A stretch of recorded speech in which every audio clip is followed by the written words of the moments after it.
Thank you, Presiding Officer, and let me start by congratulating Liam MacArthur on securing this debate on a subject which is important to Orkney, but important right across Scotland, and in particular to rural areas such as the one that I represent.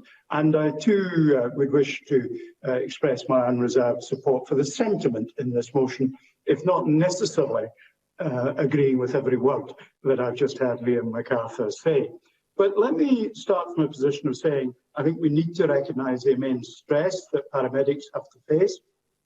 I'm an amateur in some ways, and over the years have attended on 3 occasions simply by being present by accident to road accidents, in one case with 2 fatalities. So at a tiny level, I understand some of the pressure that these young people are under. In the ordinary world, the stress on this profession is significant, but in the current circumstances, of course, it is even higher. And it's compounded by the fact that we're talking about students here, not people who are yet fully qualified, not seasoned veterans of many years' experience, not people who have learned to cope with and face situations that most people would struggle with. They're at the beginning of their career, beginning of their journey, only beginning to build the personal resilience that they will need throughout their time as a paramedic.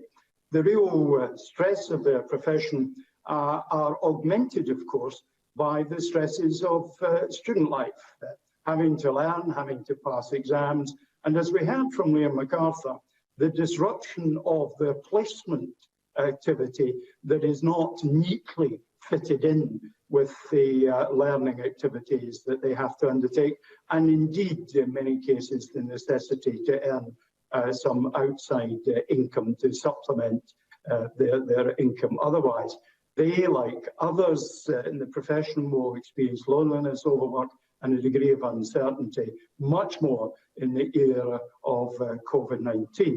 But nonetheless, we have people up and down Scotland who are courageously on the front line. They're working with emergency services during this pandemic, full-time, near enough, unpaid certainly, and during a pandemic. Essential frontline staff. Are there ramifications of that? Others have suggested that student paramedics are given a hard choice with additional jobs or live in poverty. In either case, it's a source of considerable stress.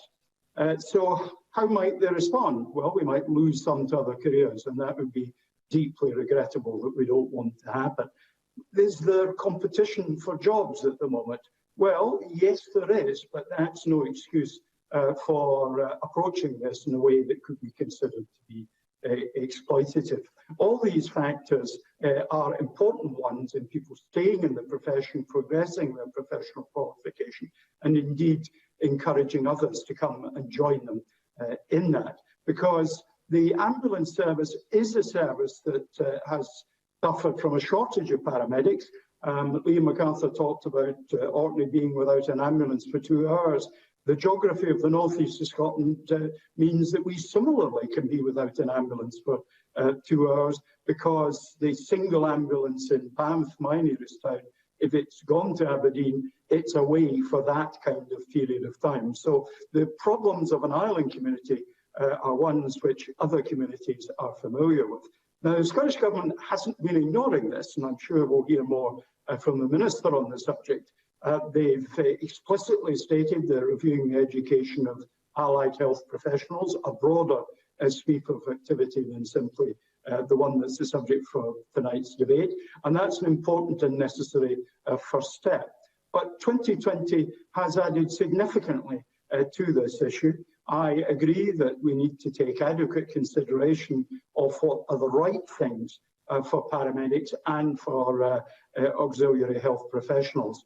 I very much support this debate. It's a useful opportunity to explore the issues in this subject. Thank you very much to Liam MacArthur once again. Thank you, Presiding Officer.